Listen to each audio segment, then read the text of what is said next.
Selanjutnya memasuki acara pokok yaitu tausiah kegiatan 1 abad Nahdlatul Ulama, kemudian nanti dilanjutkan dengan istighosah dan doa bersama. Kepada Gus Sabit Latif disilakan. Situ aja kali ya, di sini.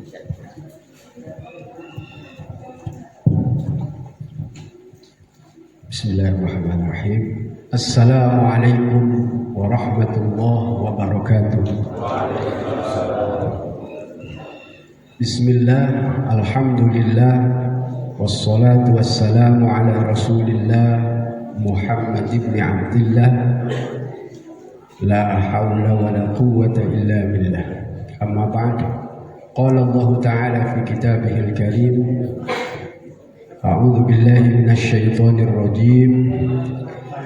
Qul bifadlillahi wa birahmatihi fabidzalika falyafrahu huwa khairum mimma yajma'un.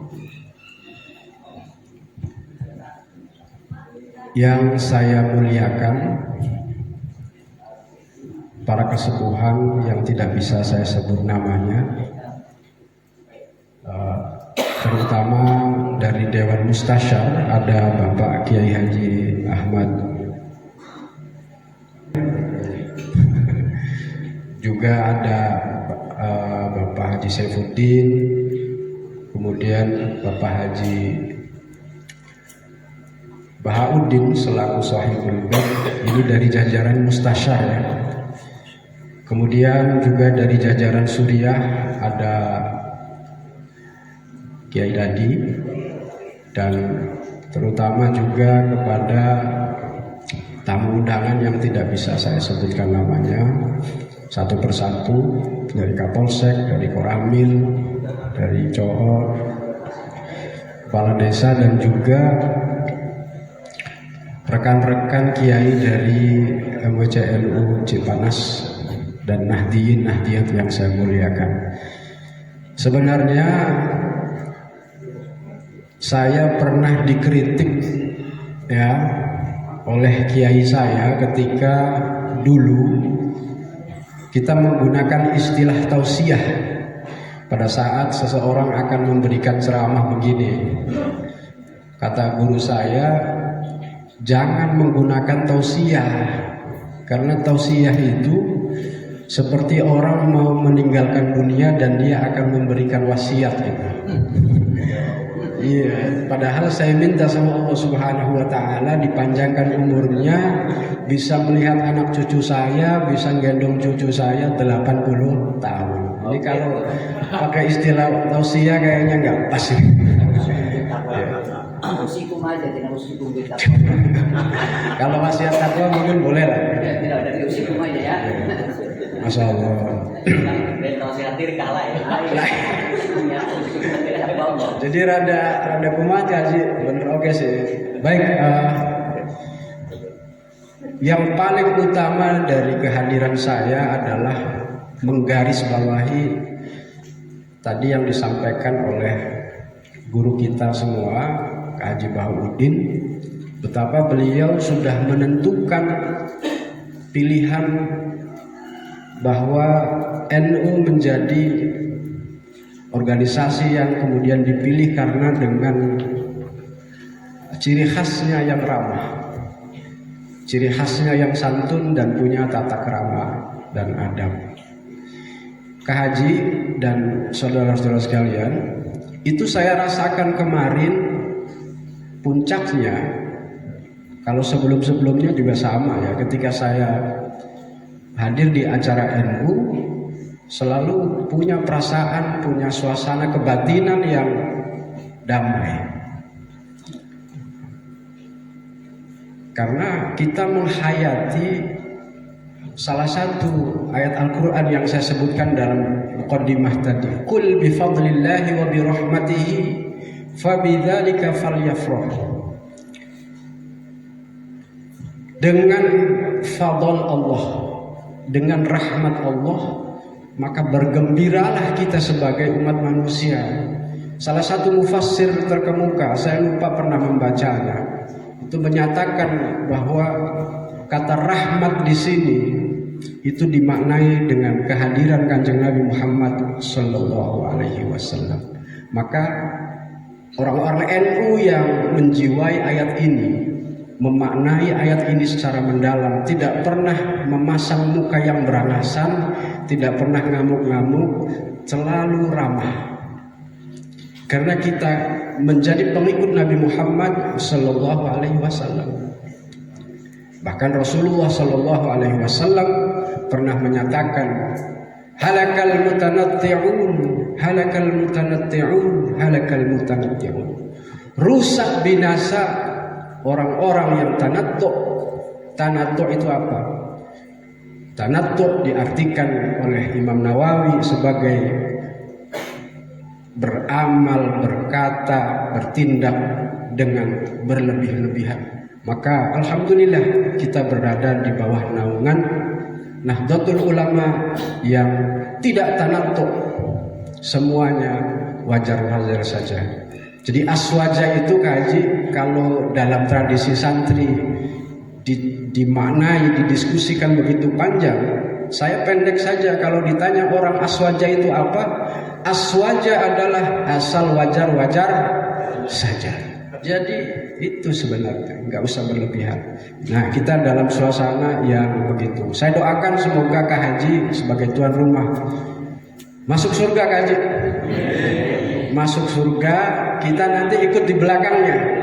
Kak Haji yang nanti menentukan masuk surga min ayyi babin sya'a, dari pintu surga mana yang beliau pilih.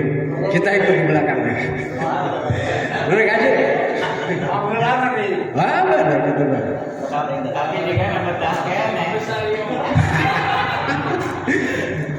Insya Allah wajah-wajah ahli surga. Para nahdiyin, nahdiyat yang saya muliakan, saya sedikit akan menceritakan sebuah perjalanan Nahdlatul Ulama yang belum pernah saya sampaikan di forum-forum di Muncang. Di Lebak juga belum, tetapi di tempat lain di Sumatera dan Jawa Barat pernah saya sampaikan. Dulu ketika di Surabaya para ulama hadir, para kiai-kiai pesantren ini kebanyakan untuk mendiskusikan berdirinya Nahdlatul Ulama. Mereka membincang dan belum menyetujui satu nama yang akan dijadikan nama bagi organisasi ini. Barangkali kita juga perlu tahu bahwa nama yang pertama muncul,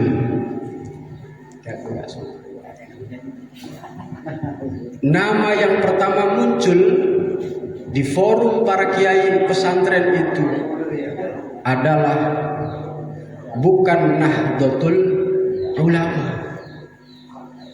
Kaji, jadi nama yang pertama muncul bukan Nahdlatul Ulama, tetapi yang muncul pertama kali namanya adalah Nuhudul Ulama. Nuhudul Ulama. Hampir sedikit lagi forum para kiai pesantren itu menyepakati nama Nuhudul Ulama, tetapi kemudian ada dzurriyyah Rasulullah Sallallahu Alaihi Wasallam, namanya Al-Habib Alwi bin Abdul Aziz dari Surabaya, masih keturunan Sunan Ampel, masih keluarga Sunan Ampel. Beliau ahli bahasa, beliau ahli gramatika, nahwu sharaf dan balaghah, mengusulkan nama jangan pakai nama Nuhudul Ulama, tetapi pakai Nahdlatul.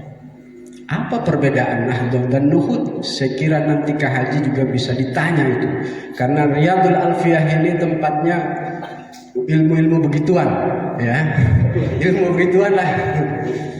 Kalau kata Sayyid Syarif Alwi bin Abdul Aziz, kalau Nuhud sama maknanya bangkit, tetapi bangkitnya sendiri-sendiri, bisa di rumah sendiri, bisa di pesantren sendiri. Tetapi kalau Nahdlatul, bangkitnya tidak hanya di tempat sendiri, tetapi bersinergi bersama-sama. Para kiai yang punya pesantren pastilah sudah bangkit memperjuangkan agama, memperjuangkan pendidikan, tetapi sendiri-sendiri. Bahkan tidak jarang kita melihat kiai ini dan itu ribut berantem. Saya kira itu bukan wajah Nahdlatul Ulama, bukan wajahnya umat Nabi Muhammad sallallahu alaihi wasallam. Kalau bisa bangunlah pikiran bahwa yang di sana maju, kita maju, yang di situ maju, ayo kita bagi tugas, karena tidak bisa semua masyarakat itu dikelola oleh satu kiai.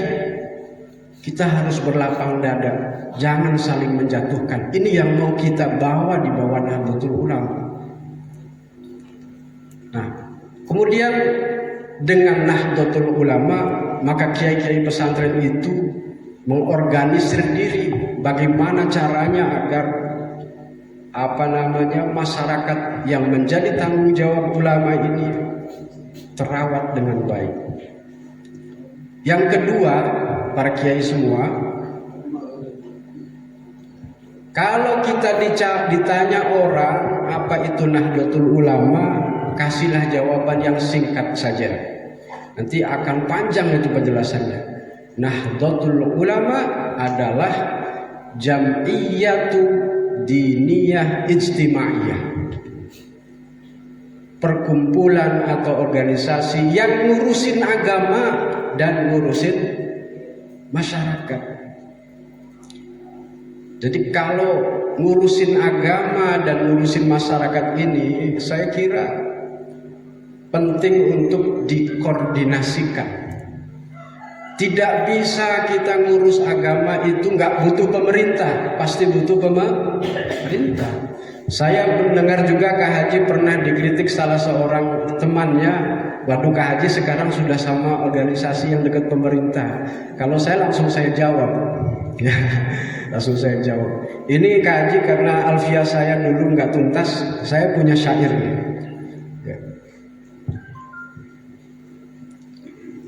Wadurtifa'in wanfisolin anahu, itu syair apa itu? Alfiah ya. Wa anta wal furu'u la tashtabih. Sehebat apapun, sebesar apapun potensi orang, kemampuan orang yang dimiliki, ya, skillnya banyak, kemampuannya banyak, duitnya banyak, ya, tapi dia terpisah-pisah, dia menyendiri, dia egois, maka yang muncul adalah anak, saya, dia, anta, ya. Maka yang muncul adalah perpecahan, wal furu'u la tashtabih. Maka akan menjadi receh-receh saja. Tapi kalau kiai-kiai pesantren bersatu, jangan iri-irian karena ini muridnya lebih banyak, sana lebih sedikit, saya kira nggak menarik sudah. Ya sudah bukan zamannya. Bahkan yang paling penting adalah wadun tisobin finfisolin ju'ilah. Alfiah juga kan? Kata lalu. Karena saya dulu alfiahnya nggak selesai, jadi harus bawa contekan gitu. Iya ya, wat tafri'u laisa mushkilah. Ayo. Kalau sampai perpecahan itu menjadi memunculkan sifat keegoisan, ya, maka kita bercabang-cabang, tidak menyatu, itu bukan hal muskil. Jadi kalau anak-anak pesantren itu hanya memandang nadhaman alfiah dari sisi ketata bahasaan, saya kira kita juga bisa mengkaitkannya dengan realitas kehidupan yang kita punya. Potensi di NU besar sekali. Banyak para kiai yang saya kenal itu memiliki beragam kemampuan. Kalau ini kita satukan, kita sinergikan, luar biasa Pak Haji. Apalagi dari KUA nanti support. Nah, siap dananya berapa puluh juta.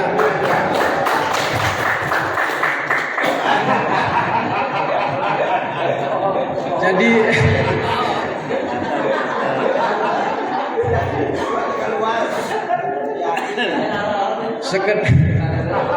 sekedar informasi Pak Haji, Pak Naik, saya nanti akan mengumpulkan suriah Nanti saya akan ketemu dengan Kidadi untuk merancang di tahun 2023, walaupun kita di skup kecamatan, kita akan fokus menggali potensi-potensi membesarkan pesantren-pesantren yang ada di sini.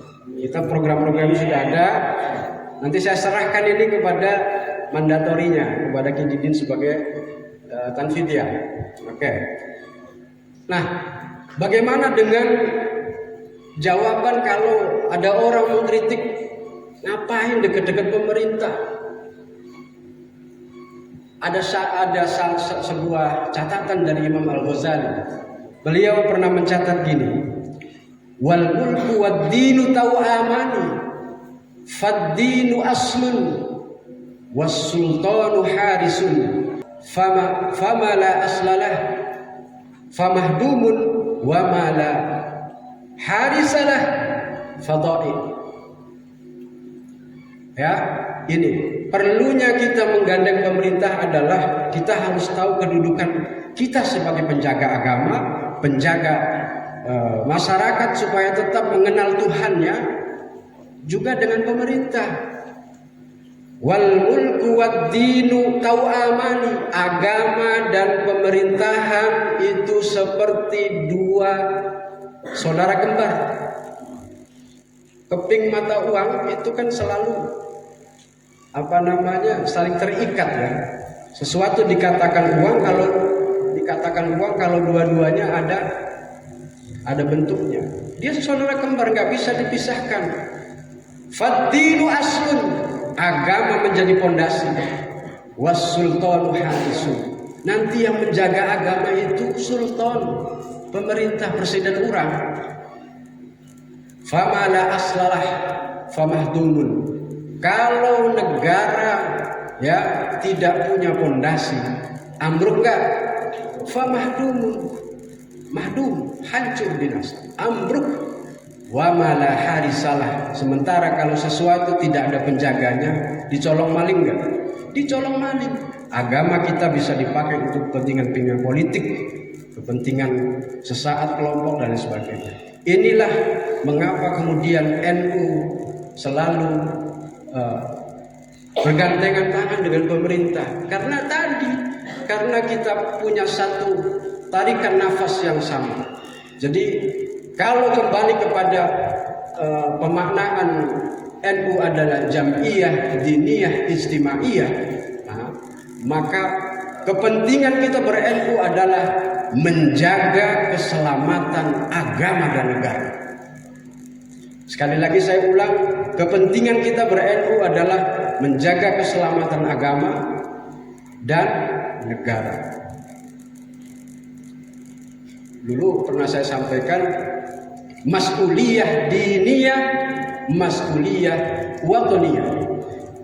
Kembali kepada moto yang digaungkan pada harlah satu abad NU ini,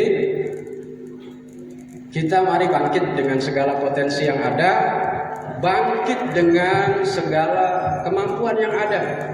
Walaupun kita hanya mampu di skup kecamatan, tapi insya Allah ada restu dari para wali dan para muassis pendiri Nahdlatul Ulama untuk selalu mengawal kita. Itu yang saya rasakan kemarin ketika saya di Sidoarjo. Saya berjalan di antara ratusan ribu bahkan jutaan orang hadir, tetapi tidak merasa gersam. Saya merasakan suasana kebatinan yang damai, adem Pak. Bahkan saya sempat nangis waktu itu, karena kiai saya waktu itu, Kiai Mansur Syairozi, menyatakan, Mas Abid, percayalah malam ini para muassis hadir bersama kita. Saya ngenesnya itu, kok saya bisa melalui qudratullah hadir di satu abad itu. Kalau bukan karena kersane Gusti Allah, saya kira tidak mungkin. Saya yakin satu abad yang akan datang seperti Pak Kapolsek bilang, nggak mungkin kita bisa hadir, paling juga di-Fatihain, dikasih kembang tentunya kan, kuburan. Tapi kersane Gusti Allah, saya alhamdulillah bisa hadir bersama istri saya di sana. Nah, ini suasana kebatinan inilah yang sesungguhnya harus kita yakini. Bahkan dalam pertemuan hari ini, siang ini, yang diberkahi oleh Allah Subhanahu wa taala insyaallah, saya percaya para wali, para muassis hadir di tengah-tengah kita. Ngan urang nabe loba dosa jadi teu ketempok. Sawan. Yang terakhir dari saya sebagai penutup, tadinya saya disuruh ngomong 2 jam sama Kididin, saya bilang kalau 2 jam mulainya harus jam 7. Kalau ini mulai jam 10 nggak mungkin.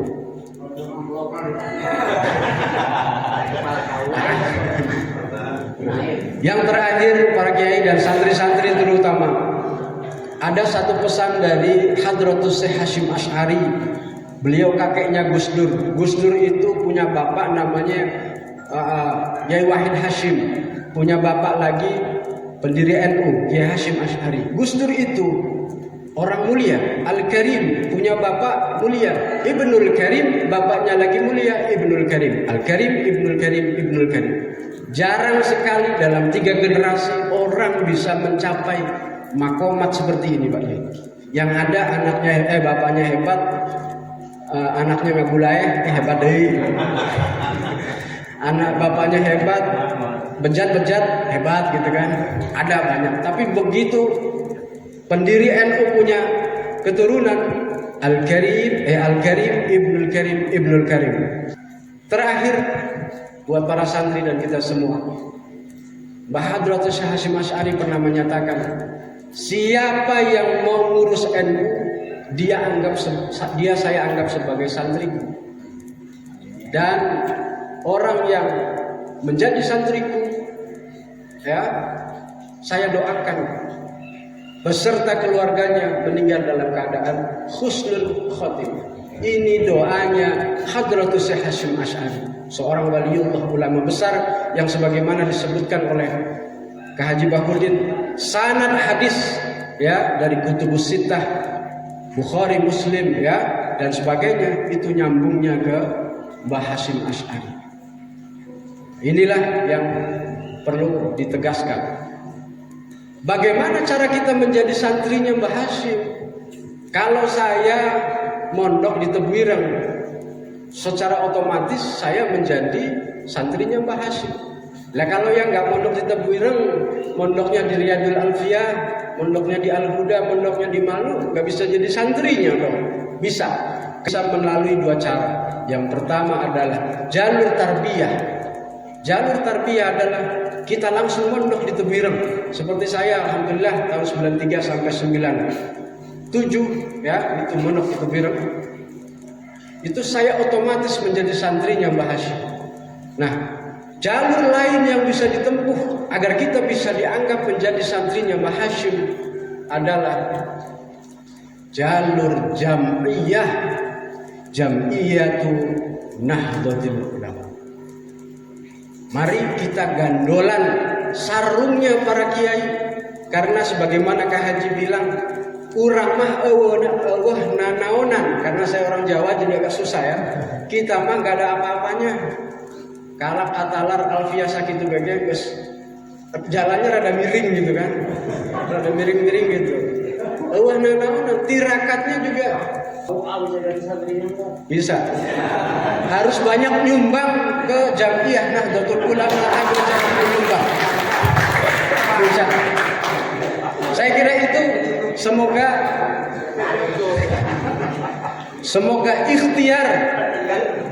ikhtiar dan tirakat para muassis dan para kiai Nahdlatul Ulama membesarkan NU bisa kita ikuti jejak-jejaknya. Ya, bisa kita ikuti jejak-jejaknya dan kita mendapat barokah. Kita meninggal dalam keadaan husnul khotimah. Terima kasih atas segala perhatian. Mohon maaf atas segala kekurangan. Wallahul muwaffiq ila aqwamit thoriq. Wassalamualaikum warahmatullahi wabarakatuh.